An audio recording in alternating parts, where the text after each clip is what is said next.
Well, good evening, good morning, good afternoon, and good ever what time of day it happens to be that you are listening to the Tattoo Teacher podcast. On this episode, I have Jon Burnett. Now, I'm going to read Jon's bio. Now, it reads amazingly from a young teacher all the way to where he is now. He still looks young. So I don't know what's going on here, what they're drinking up on the sunny coast. But Jon started as just a regular classroom teacher, but very quickly progressed to a head of Department of the Arts. He has moved to head of technologies at Victoria Point, head of senior schooling, dean of teaching and learning, head of technologies, and now is currently head of teaching and learning systems and improvement. Now, Jon, from where you started to where you are now, what a rise very quickly for a young teacher as well. But welcome to the show. Thanks so much, mate. Really happy to be here. Certainly has been a fun ride, as all things education tend to be. So, with all of that, obviously well organized, love education, love working with students and technologies, which I think is awesome. But why education? What led you down that path, and what has kept you in the educational journey? There's probably a fair bit in that answer, so I'll try and do a relatively succinct version of the loop. My initial degree out of school was a music degree. It was a Bachelor of Popular Music. And my running joke with the kids at school is that I felt a bit gypped at the end of that because I could play music, but I wasn't very popular. And effectively, that was like a studio recording degree. I had just loved music in my life. I'd learned to play as a teenager and always just sort of followed that dream effectively.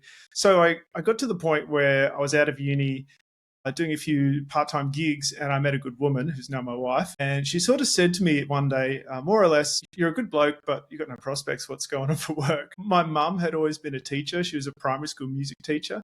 It's been interesting to learn in the past couple of years, actually, that I'm a fourth generation teacher. My mum, my granddad, his mum before him. So there's a pretty cool sort of lineage there of teaching in the family.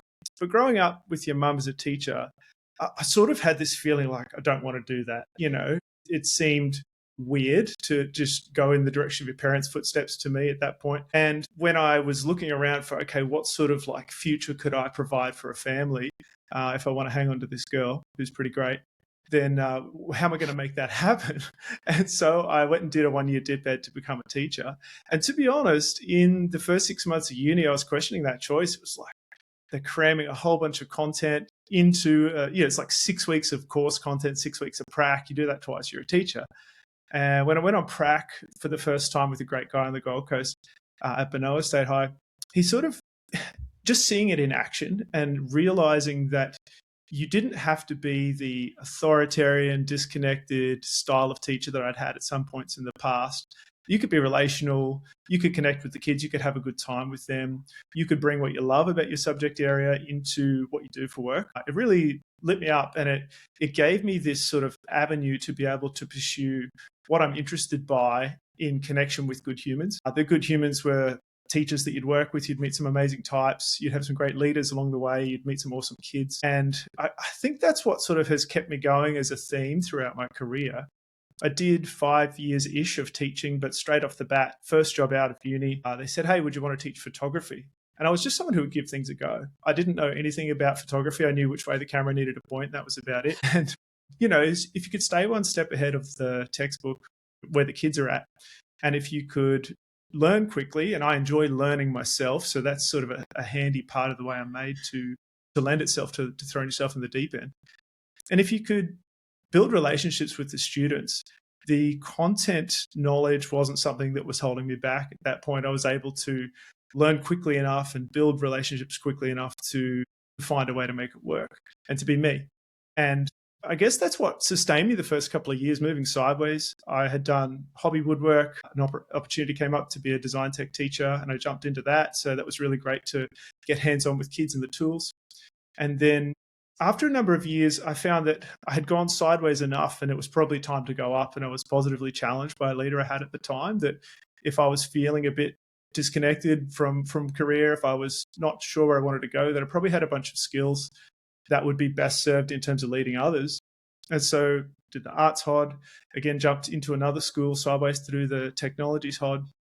And all of these things have their challenges. I feel like more or less I've spent a lot of my career in the deep end because I keep taking on what's new. And that's why the bio you read out reads the way it does, because that learning, the opportunity to spread my wings and to deepen my skills and meet new people and challenge myself has been something that's kept me moving on up. And I guess fast forwarding all the way through, moving from Brisbane in state schools to an independent school on the Sunshine Coast to where I am today, I guess I was watching this AI thing roll through and was so fascinated by the huge change it represented, not just to society, but to education specifically. And I was always tinkering and learning. So I was, keen to sort of check it out, and was just really grateful to be given a shot by the leadership at my current school to step into a position where I could actually think deeply through what it is that is happening with this new thing, how we should interact with it for the purposes of educating our young people.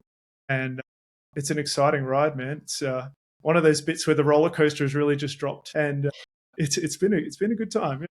Yeah, that's amazing. Like I've always found it interesting when I speak to teachers, and a lot of us are sort of almost accidental teachers. We've thought our life is going somewhere, our professional career is going somewhere, but then all of a sudden it just makes that left turn and we're into education. And then, for you, it's like you've found out, oh, hold on, I've got some history here. And so you've seen it in action. Then you've gone, well, hey, let's have a crack and let's see what it's like. But what it sounds like is you've always gone, okay, what's the next challenge? What can help me build a great vocation? Not so much a career, but what can help me build a great vocation? What I love is that it's not just the job for you. It's you've got your wife, who is obviously a tremendous support to you, like mine is, who allows us to do crazy stuff and go, yeah, I'm going to have a go at this, and they go, like, sure, why not? Okay, I'll support you. And you just keep trying and learning and growing. Would I be right in saying that? Yeah, absolutely. I'm a man who's had many sort of phases in terms of like different hobbies I'll get into, styles of music I'll get into. Something new is exciting for me. And I recognize there are people out there that don't look for a new thing all the time. They're happy to find something that works for them and stay in their lane. But I think for me, the thing that has been really cool about education is the meaning that I can derive from that vocation, as differentiated between just a job. I've certainly worked with people who watch the clock waiting for 3 p.m. or the end of term, and that's been an uninspiring part to see. But the ones who are there fighting tooth and nail to do the very best for their kids because they believe that they can make a difference. You talk to any teacher and you ask them why they'd get into the job, and even if they're a bit jaded or have had some bad experiences, the make a difference thing always comes up. And I think, yeah, like, what other thing could I be doing with my time and my energy and my life that would be changing the future of our society, even if it's 0.0001% at a time, by the daily interactions of the kids I walk past in the hallways or get to have in my room, or policies now that I can hopefully implement that have a wider reach in terms of every teacher at my school doing a great job with the things that I'm involved in. It's a cool idea that meaning for me is higher than just personal satisfaction. Meaning I find brings me a lot of personal satisfaction. I can sleep pretty well at night knowing that I'm giving it a red hot crack and trying to make a difference. Yeah, and that's a key thing. It's like we want to make that difference, and quite often we don't see the difference that we make. Sometimes never, definitely not straight away. But often we might have an ex-student reach out, go, hey, remember when? And sometimes we don't. Other times we go, yeah, I do remember that. That was it was pretty pivotal for your journey and mine. But relationship seems to be the key with a lot of conversations that I've had.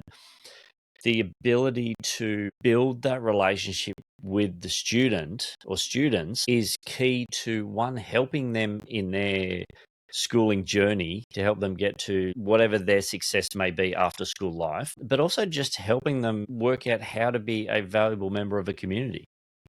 Yeah, I couldn't agree more. Like, I've always thought that relationship is the bridge that you build first, and then education can sort of happen as a transaction across that. connection. And it's, I don't know how you go with, if you meet a new class for the first time, you're looking at a bunch of kids' names in a role you've never met. But I think for me, it's an exciting challenge to get to know them all. And if you see a kid stepping out of line early on, okay, that's the kid. I got to find out, what does he do on the weekend. That's the student I need to build a connection with. If he's into soccer, if he's into fishing, that's what we're going to start talking about when I see him on playground duty. It's got to be relationship and connection first, because education is a human endeavor. It's technical in terms of the platforms and the systems we use.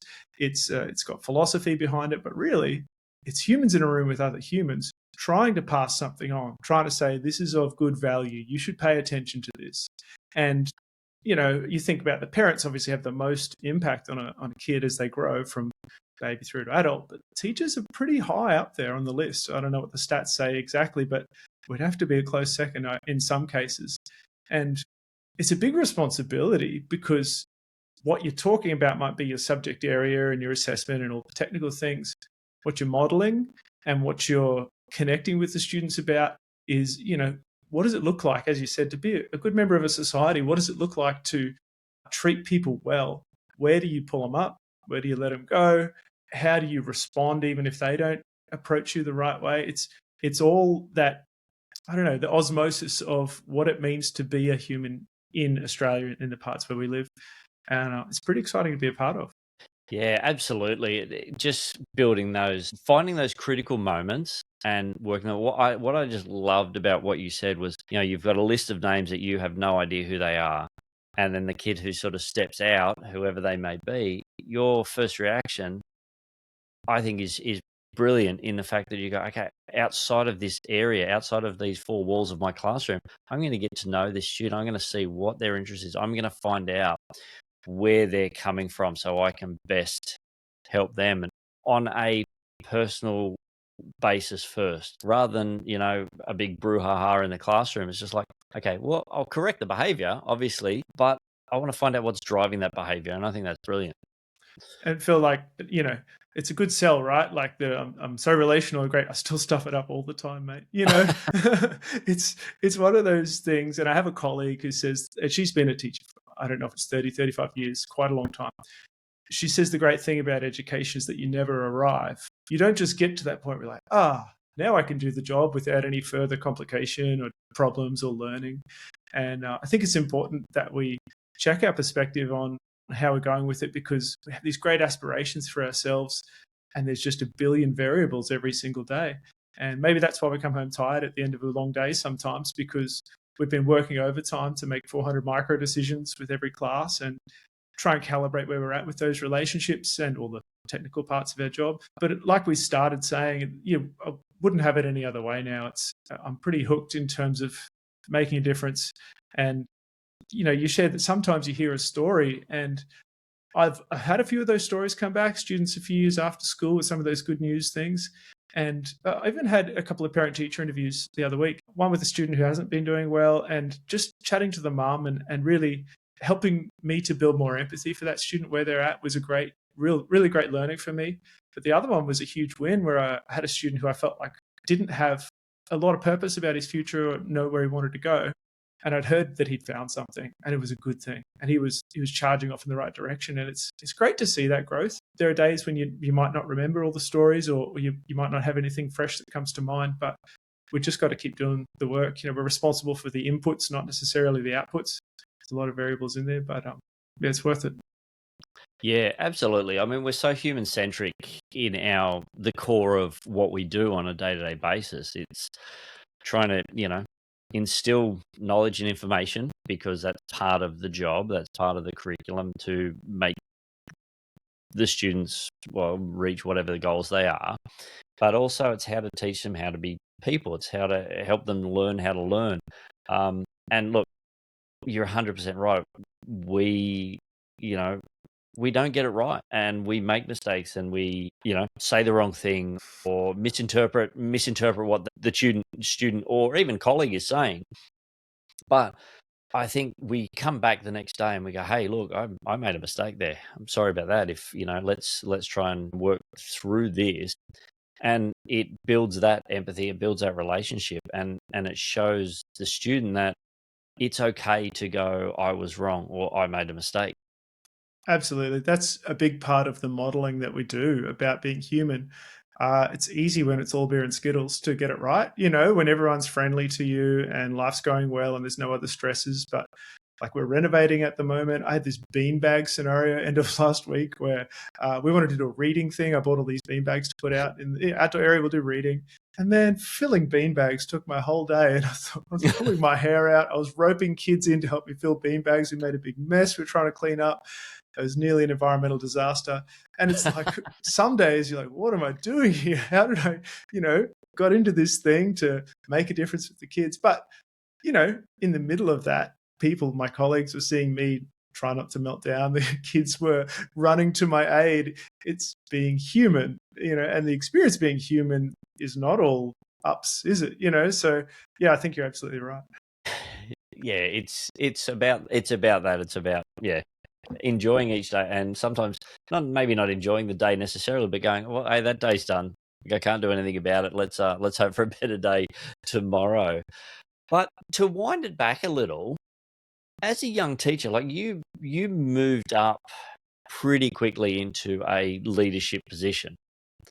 So how, like, with that, like, was it an opportunity? Was it something you were looking for, or was it perhaps something your head of school or that saw in you? How did that move from classroom teacher to leading a department as a young teacher? How did that come about? Yeah, I think it's a little column A and a little column B. I think we've all got potential, right? And we've all got skills and the approach to life that we're born with, and we're all different. And so I think I had a bunch of soft skills in a few areas that really lent itself to leadership. And I think I had worked with people across different age generations and backgrounds and cultures, which allowed me to be able to talk to a teacher older than me, a teacher younger than me, a student, a leader. And I guess I can blame my parents in a lot of ways. I was raised as a fairly respectful young man who just got along and didn't kick up too much of a fuss. And I think some of those basics sort of help. But there was a point that I mentioned earlier where I was feeling a bit disconnected with my career, and I had applied to go and do a role in a regional for a region of education in Logan, where there was disengaged students, and you would like go out to their house and try and like counsel them and talk them through whatever issues they're going through and try and get them to come back and re-engage with schooling. So I applied for this role and I got it. And when I went to talk to my principal about being released to go and do it, he actually said, well, we can't afford to release you based on the timetable and the subjects you teach. It was a technical logjam there. And he said, but I really want to talk to you about if you want to do more. What does that look like for you? And is there an internal opportunity? And he, to some degree, took me under his wing, and we had a few conversations. And then someone was going on maternity leave, which was my first acting, head of department role. And so I think a combination of soft skills, life experience, willing to give things a go, so it's sort of that approach and attitude, with someone recognizing that I was looking for something and trying to steer me in the right direction, sort of really wound up well for me. If I'm honest, I was a little bit disengaged after a number of years of teaching. Like I said, new thing. A couple of years of teaching the same sort of content area, and I was like, this is not a sustainable approach to making life interesting, just to teach different subjects. You could burn yourself out trying to get through all the languages or something, but I can't learn that quickly. And so, yeah, I think being coached and someone having an eye in a school to go, hey, this guy's got something, and being willing to give it a shot when it felt a bit beyond me, honestly, and I mentioned before, I usually jump in the deep end. That's definitely a big part of it. It's the confidence to say, I don't know how to do that yet, but I reckon I'm the sort of bloke who can figure it out. That's sort of gotten me in a lot of trouble / opportunity. And there are the days you feel like you're filling beanbags going, why did I just sign up to this? But then, to be honest, it ends up leading me to the places I've gotten to, and I don't regret it really. It's not easy, but it's sort of a fun ride. Yeah, it's the sink or swim. I've been very similar in various schools. It's like an opportunity has come up, and I've gone, yep, hey, I'll put my hand up for it. Sometimes I've been knocked back, but other times it's like, yeah, but hey, you're young, you're energetic, let's have a go. Or you're willing to have a go, you're willing to step out. Education now, it's one of those things. Unfortunately, we're losing so many young teachers because of what's involved and pressures and shortages and unfortunately, in many locations, disengagement and just unsuitable work environments. How would you encourage like young teachers to sort of fight through it or to work through it as such? Like, what would you suggest? Like, because you worked in a low SES area, and yet you are here smiling still all those years ago. All those years later. Yeah, it's a difficult one because I am definitely not the expert on teacher retention, right? But I will say that I've had the opportunity to work with a couple of beginning teacher programs, and I really think that mentorship is a very important piece of the puzzle because you get training at university in the theory of how to teach, and you go into a few pracs where you're very scaffolded and watched and hopefully have positive experiences with your mentor teachers. But when you go into a school, there's not one set, standard of what mentoring a beginning teacher looks like in a new school. And I've seen it done a bit better and a bit worse at different places. And I think knowing how important it is, I've seen some really very, very generous programs that give teachers less teaching time, weekly check-ins with a leader, lots more observations, opportunities for questions. And I think what we're talking about is that there's such a steep learning curve when you actually hit the job. You need a lot of support to see it as sustainable for you. And you would know in your teaching role how things change over the years, and education is a career that is full of change. Not only things like AI, but just, even reporting requirements for students with NCCD, access, and a myriad of different platforms and requirements to contact home about every other thing that we see. I'm not complaining. I'm trying to say, how do we make that level of seemingly endless tasks seem a bit more achievable and long-term sustainable to a person who's coming in wide-eyed and sort of struggling to figure this whole beast out?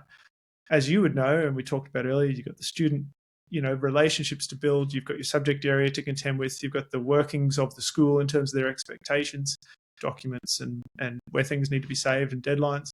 So it's a lot to put together. I'm not sure that I could fix it if someone put me in charge of it, but I would definitely like to see more opportunities for not just one leader in a school to have 10 new teachers that they need to, oversee how they're going, but regular other teachers given freedom and time and access to, wouldn't it be great if I'm an English teacher and I've got an English teacher who's been there for 20 years in the school that I can have a coffee with once a week, and I've got a leader that I can talk to about all the technical things, my performance and professional standards. And then maybe even someone else unrelated that I can go and observe so that I can get a feel for the overall industry and that everyone does it differently and that maybe there's a few more approaches I hadn't thought of. I think spreading the mentorship around is not a bad way to approach that. But I know that that's really difficult, especially if you go rural and it's one or a couple of teachers' school. Access to that can be really tricky. So I'd love to see more inter-school or inter-system cooperation, some sort of platform set up where if I don't have that 20-year experienced English teacher in my school to talk to about my English questions, there is someone else I can access even if they're in another part of the state that I could maybe talk to. Big dream. I'd love to see something like that happen because it's something we have to look at since we know that we still want students to be educated and 50% of teachers drop out in the first 5 years. Having said that, the only slight caveat is that the job might not be for everyone. You might get in and give it a few good years and really find that you don't feel like you're suited to it. You can't handle the rate of change or something. I don't know what it might be. And we need to make it an attractive profession. I know teachers are striking in Victoria at the moment, and there's lots of different approaches to what makes teaching attractive. I would like to see more people realise the meaning involved. I don't know how to broadcast that message, the fun that you can have with a bunch of grade 9 kids, when you're teasing them or you have the connection where you can, be lighthearted around things. Going on a camp is hard work, but geez, you build some pretty cool relationships and you get to help kids out in a tough spot and you can't put a dollar figure on that. So I don't know, a few thoughts there for you anyway. Yeah, no, that's 100% I couldn't agree more. Mentorship is so important, and another guest also challenged as well about being a mentor. Yes, we've been around the block, and we sort of can really teach the younger generation classroom management skills or programming skills, or just how to relax and go. It's going to be okay if you don't get it all done tonight. You don't have to close your laptop, watch TV, spend time with your partner, go out with your mates. You need to breathe and decompress. But also, like you said, the younger teachers coming through, they're learning all the new research, they're learning the new techniques, they're learning these. So I think it's been a real challenge for me to sort of wrap my head around to go, oh, hold on, these young guys can really teach me how to improve my practice. I can teach them a whole bunch of how to operate in a classroom, but they can actually help me improve my teaching practice. And as long as I'm not so arrogant to go, I can't be taught, which I don't think I am. I think it's to have that spread around. How good would that be? This episode is proudly supported by the Busy School. Educators know better than anyone there's no one size fits all when it comes to learning. And for some young people, the right environment can make all the difference. The Busy School supports Year 11 and 12 students who have disengaged from mainstream education, smaller classes, individual support, practical learning, and real pathways to work or further study. There are no fees, with uniforms, supplies, and meals included. That helps remove barriers so students can focus on building confidence, reconnecting with learning, and taking their next step. The Busy School is part of the Busy Group, a not-for-profit with almost 50 years experience supporting people through education, employment, and training. Find a campus near you at busyschools.qld.edu.au.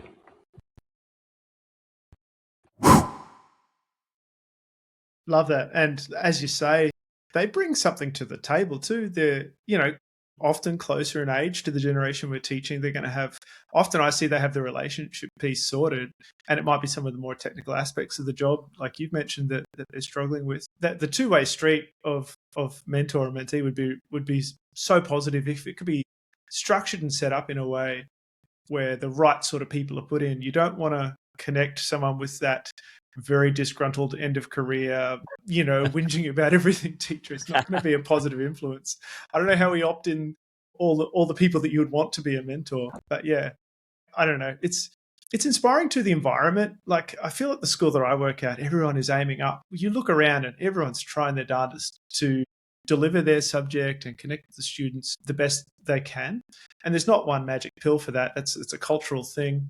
But as far as leaders are able to balance the changes that are required in the profession with maintaining morale and culture, I've seen that go the right way. I've seen that go the wrong way in schools. And I can tell you, if it's a place where everyone wants to come, and even if it's tough some days, we're all in it together, and it's generally a positive place to be, that has a big impact as well. So I'm not the guru on culture, but if you can get that right, it's really helpful. Oh, I couldn't agree more. I've been had the opportunity to work with some amazing people, and you're right. Like, as tough as the job is, if you're with a focused team, and by focused, I mean, not we all want exactly the same thing, but we want what's best for our students, and we're willing to share our resources and encourage one another and correct each other as well, and allow yourself to be corrected, because it's all for the improvement of everything. It's not just someone's trying to empire build or make sure that they seem to be the best. It's like, hey, let's make it the best for everyone. And I've been like you, we've been in really good environments, and I've been in some not so good environments, and it does make a tremendous difference. But also, back to your point about teaching's not for everyone. 100%, yeah. And I think a lot of people forget that that teaching is a job where you have to give of yourself constantly, because it's a relational job, and sometimes that's really taxing because you are giving and you're not getting anything back from your students, and that makes it hard. Or other times it's just like, I thought it'd be good and that's not it, so I'm see you later. And it's one of those things where we need to look at the whole picture, not just seeing. And like you said, that Victorian teachers are striking up, Queensland education also in some disputes, and unfortunately the media is, I think, just painting it all one brush about it's all about salary. And look, teachers should be compensated well. We go to university for 4, 5, 6 years. There's many teachers I know that have masters and doctorates, so they should be compensated. But teachers think the media and others lose sight of the fact that they're not actually fighting for millions and millions of dollars. They're fighting for equal pay for profession, for that. But also they're going, we want our conditions to be better. We want a safe place to go. We want a safe place for our students to be. We want resources so that we can teach effectively and we can.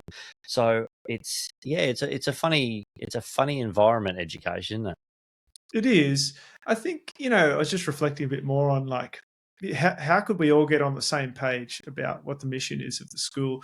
And I reckon that it's the schools I've worked in that have been able to land that in a day-to-day action sort of space. We all have these aspirational statements that we put on the website or print on a pamphlet, to try and encourage people to come to the school. But the school that I'm at now I'm really grateful, has done some really cool work with the leadership coach who's inspired us to unpack, okay, day to day in the classroom, in your role, what does that actually mean? What are you doing that, we have these like faith, diligence, and love, or we have growing students in their faith, character, and learning sort of statements. And it's like, okay, it sounds nice. Unpack that. Why? And then, the next thing you say is, okay, so why? And if you dig deep and everyone can sort of actually buy into, yeah, that's me. And when I do this on Tuesday morning, that's me contributing to the vision of this place. And it's a good place and we're all trying to do our best. Yeah, we all stuff it up, but in the main, we're heading in the right direction. There is an inspiring culture that can be built there that we've already talked about. It's a crazy thing because I'm in my current position, one of the people who has to lead change. And I think a lot about this change management piece because I'm asking teachers to use new tools. I'm asking them to learn new platforms. And I know how hard they're trying, how busy they already are, how tired they might look on certain days. And I'm trying to always wrestle with, we need these things to move forward because I think they're good things and they're going to help our kids and serve the mission. But at the same time, I know where you guys are at. And we often ask to put more on the plate without being able to take much off the plate. You couldn't say to every teacher in a school financially, oh, we'll just give you one less class next year. That'll fix everything. So the hands are tied. And there are people out there who get creative and find ways to do things well. I've really hoped that AI would be that thing that does save teachers time, as it's been said a lot and it's been promised that it could be this magic tool that helps you write the difficult parent email or, helps you write a unit plan in a few less steps or a bit less time. I'm still really looking for the hacks that do give people something back. And I think if we can balance anything that we know is less important with some of the changes that we know we have to make, and they're all good things. So there's you can't just stop doing uniform, or you can't just stop worrying about student behavior or anything. Like everything matters. It'd be nice if there was just a couple more hours in the day, or a couple more dollars in the budget, or whatever it would be to allow us to trade that thing. But to some degree, I believe because it's an industry full of change, it's going to keep escalating at some rate. Yeah, it's one of those things. Yeah, and you nailed it. There's often more things put on, and not enough, if any, taken off the workload.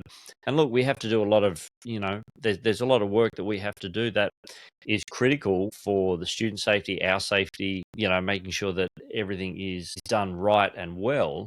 But unfortunately, there's a lot of tick the box stuff, and some of that really important work gets pushed to, okay, I'm just ticking a box. So people let things slide, things happen, and you just get that apathy towards it. And unfortunately, that's I think that's where a lot of teachers are at. They just feel bashed up, and I can completely understand it. There's days where I'm just going, I've had enough of this. I'm just going to go and buy a lawnmower and business, and I'm done. And I think, look, I could probably do that for 6 to 12 months, and then I'd probably go, oh, no, I need to be doing something else. But it's one of those things where it's a challenge, and it's not just one thing that is important. We've got to look at everything because all the 1% make up the structure, and if too many are missing or just glazed over, the overall suffers. Yeah. And look, I will say one thing that's been a real godsend for us is that there's one university that we know of that's doing a mentorship program. if a student, a university student, wants to study education, they have an opportunity to be placed in a school a couple of days a week, paid by the university. So we have these couple of kids running around. Kids, they're usually ex-students of ours who've come back a few years to us later, alumni, that we have this sort of extra person that we can get to do tasks. And obviously, they're there to learn about teaching, and we always put them in a classroom setting. They're not just out the back doing photocopying.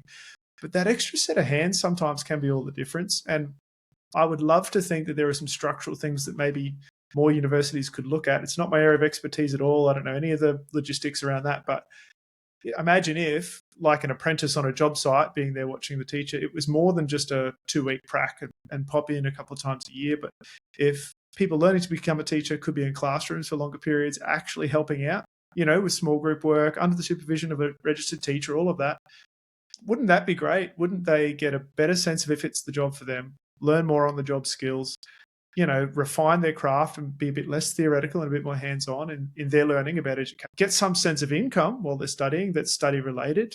Like, I don't see a problem with it at all, as long as good mentor teachers are willing to take someone on and have that set of hands under them. It's a great program. We've seen some really cool results from it at our school. Yeah.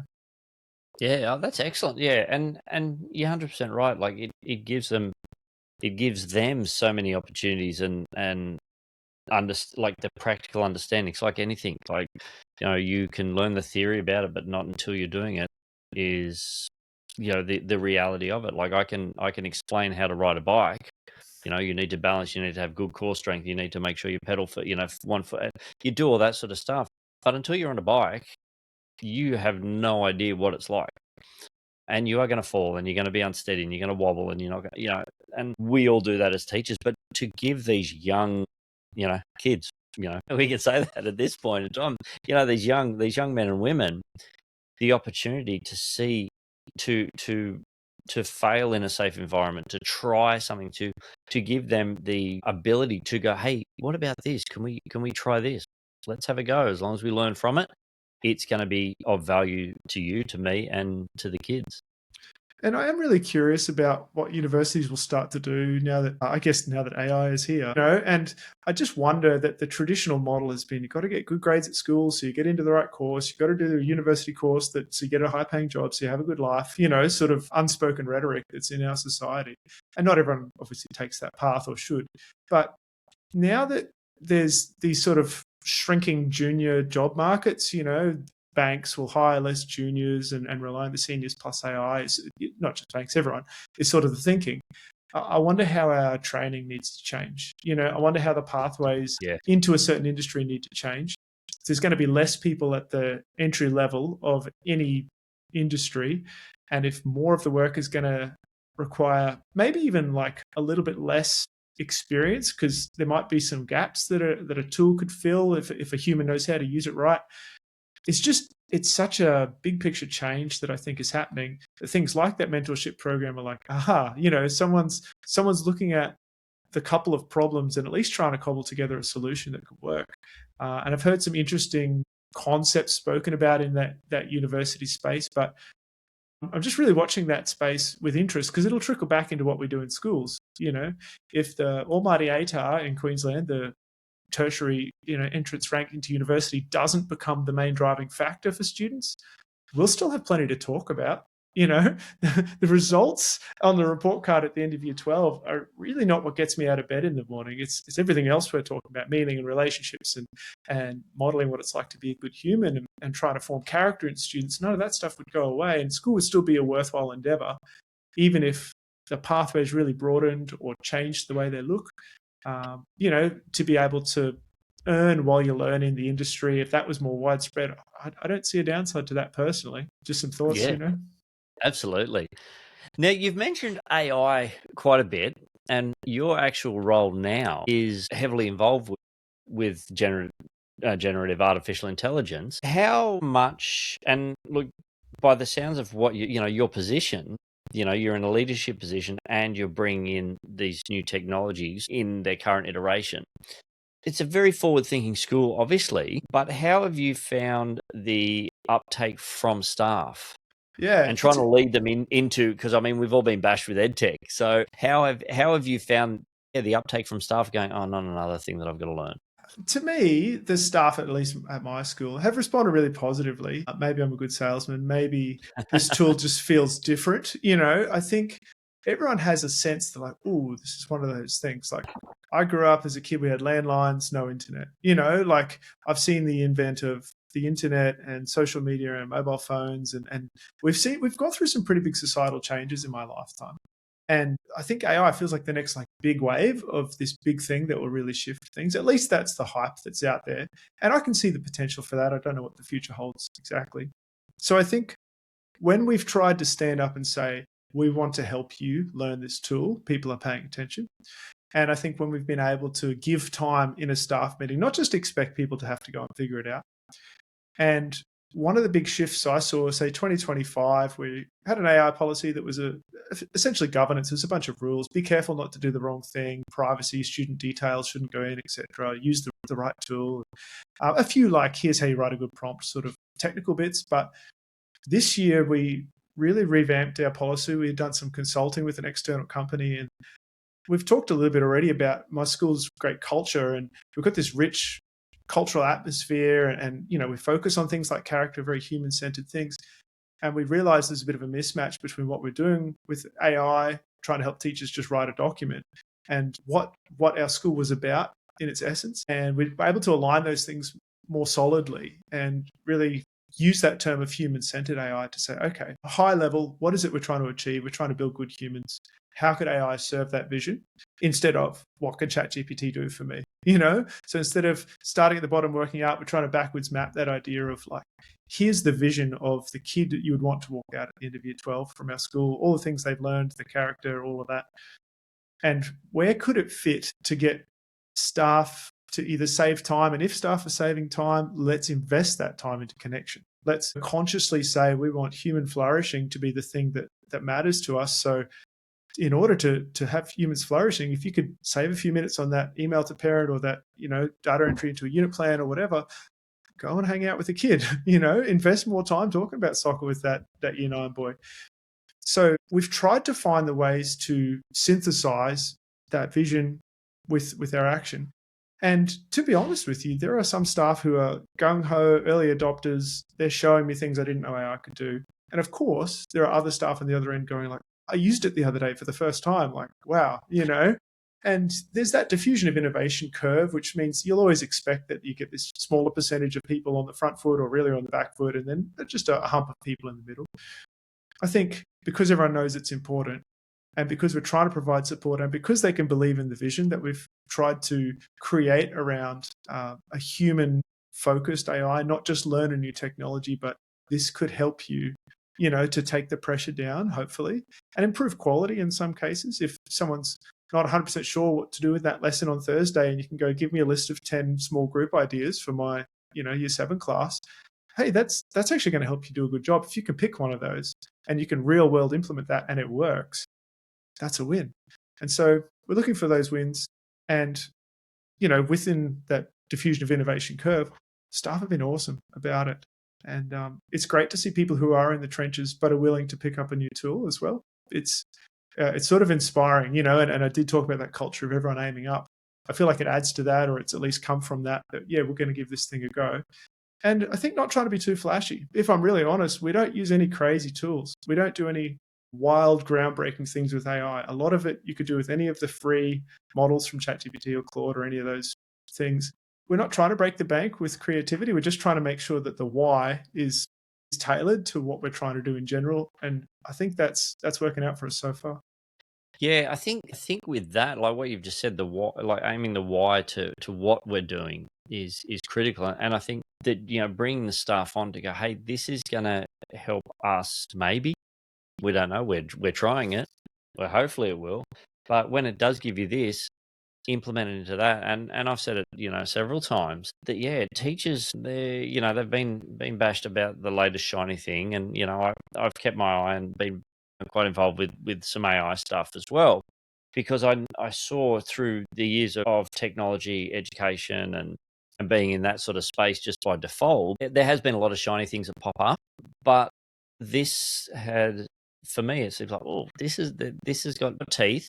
This is going to go somewhere. So it's proving that it is. So let's teach our students how to use the tools in the right way. Now, look, there's always going to be negative players. That's just the human condition. But to have that support of, hey, this is going to lead you here. And teachers they want more time in the classroom. They want more time with the students. They want to build that relationship. And I think probably most of the teachers who go, okay, yep, I've just saved 20 minutes here because I didn't have to try and nut out that email to the parent that I really just didn't want to, and it was 20 minutes just to write the email, let alone the 45 minutes to work up to going, oh, I've got to write this email. So, let's say they've saved an hour, but all of a sudden they've not only saved the time, but for me, what I'm getting, and when I do these things, when I use these tools, is that one, I'm saving some time, but I'm saving energy, I'm saving emotion. So I have that, because that's what wears teachers out when, because our cup is just getting lower and lower. If it's not drained out on something that, we've got to put energy into, it's just like, oh man, okay, email's done, I'm good. I can, go talk to the student. I can go and talk to that year 9 kid who's playing up.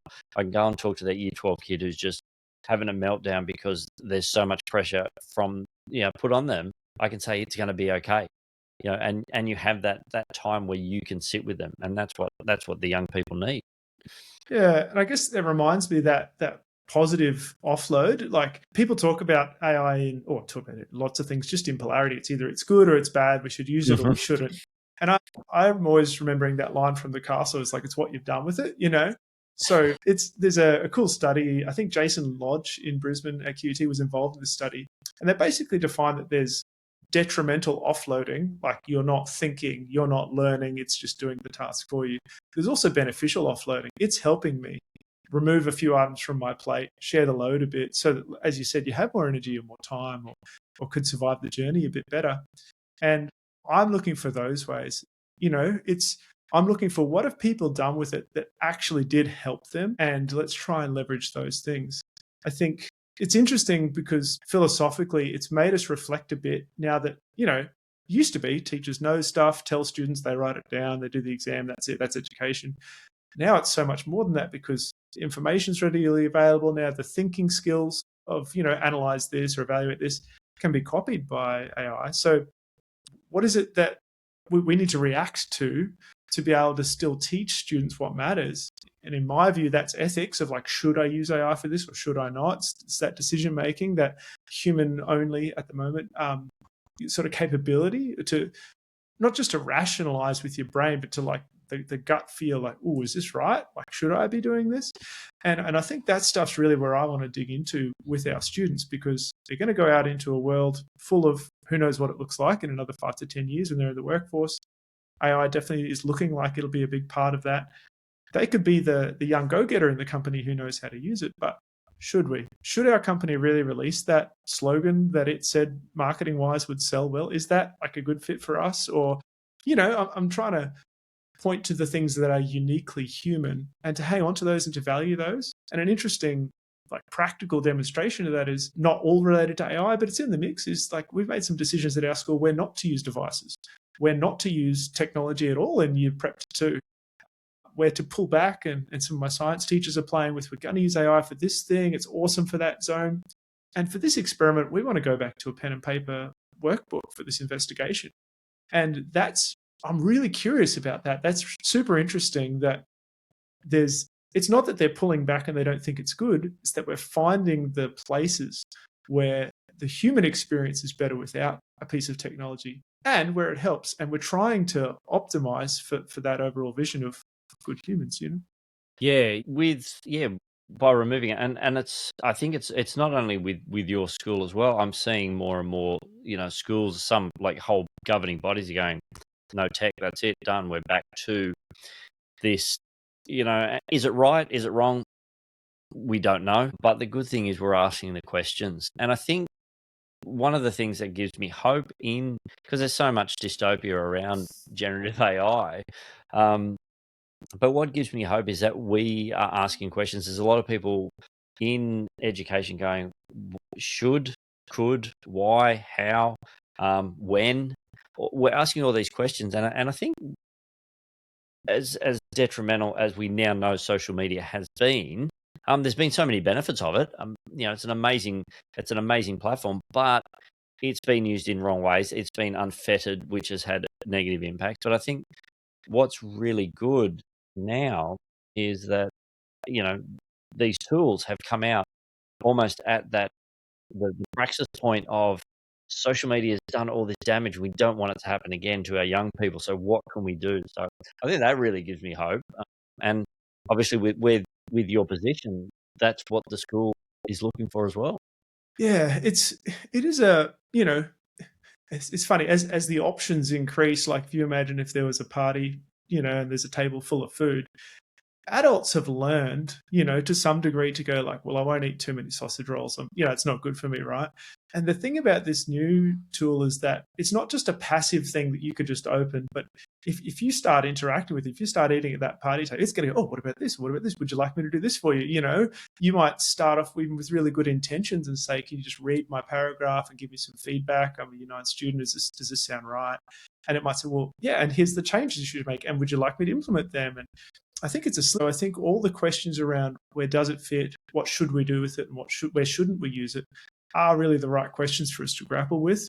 And I don't think cutting it out completely is the right call because, again, we don't want students to exit year 12 with no real education on how it could be positively used and even how it works and, some of the basics. We definitely don't want to go gung-ho Wild West, just go for it. Experimentation with some boundaries can be healthy in some places, but we want them to come out with a pretty balanced view if we can. It's not evil, it's not taboo, but when we think about what the role of a school is, it's learning, right? And I know that it's such a temptation for students to cheat.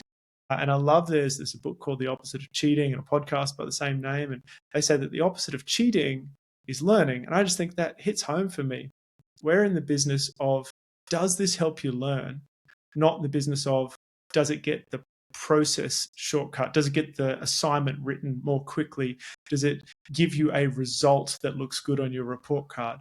Because at the end of the day, those things aren't as meaningful as you and how you're developing. And I heard this other thing a guy was talking about, when you use a tool, it has an impact on you. And he gave the example of a shovel. You could use a shovel to, I don't know, to start, building an orphanage or to bury a dead body. And it's like pretty extreme, right? So it's what you've done with it. Either way, when you use a shovel, it's going to change you. You're going to have calluses on your hands. Muscles will be worked differently. You'll be sore. And I am just really cognizant as we head deeper into this territory of AI can do more things. We're interacting with it more. I don't know about you, but I'll be like, I'm cooking chicken. How long should I do? I've got 1.2 kilos. I'm trying to use it in my daily life a fair bit for little practical things like that. It's great. But then I'm like, stay aware, John. How is the tool working on me? How am I changing? Am I still thinking? Am I bypassing my thinking? Is it that detrimental offloading? And the self-awareness piece is a real big struggle.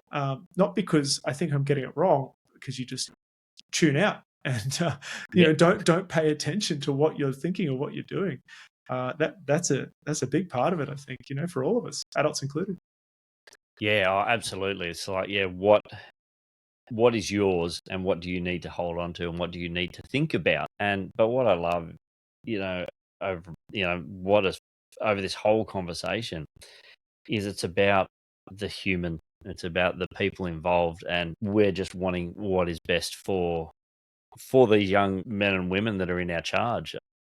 6 hours a day, and that's just fantastic, John. I can't believe this hour has just flown by. It's been amazing, and look, I'm respectful of your time, but I just want to finish up now with a few more questions, because I know we could probably, being two design and technology teachers, two guys who love a challenge, I'm sure we could go for another hour or two.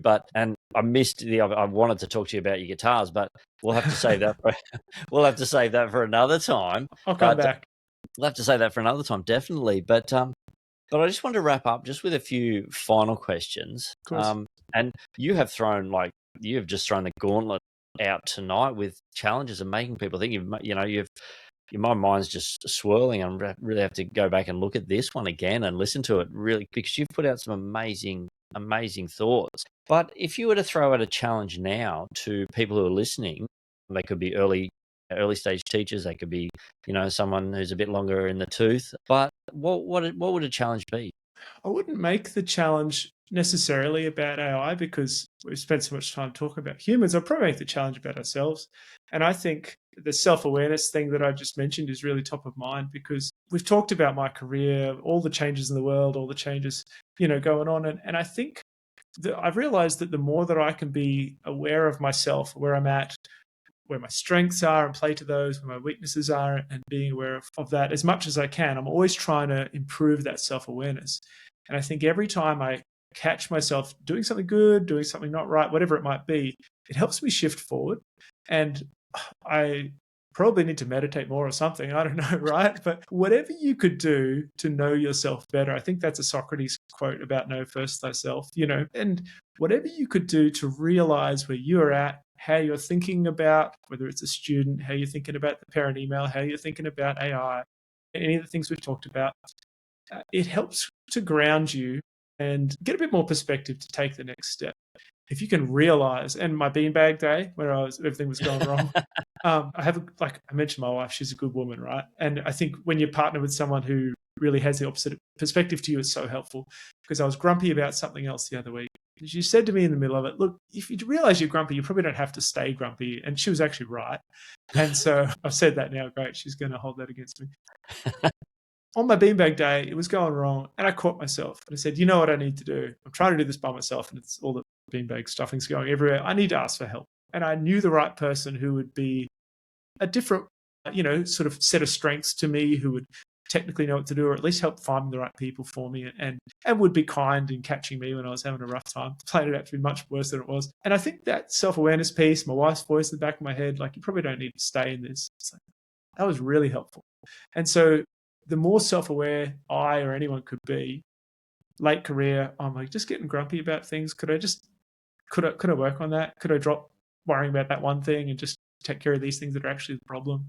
I'm a new career teacher. I'm freaking out because I don't know what to do. Actually, I could ask someone for help. Like any of that stuff, self-awareness has got to help, in my opinion. So that would be my challenge.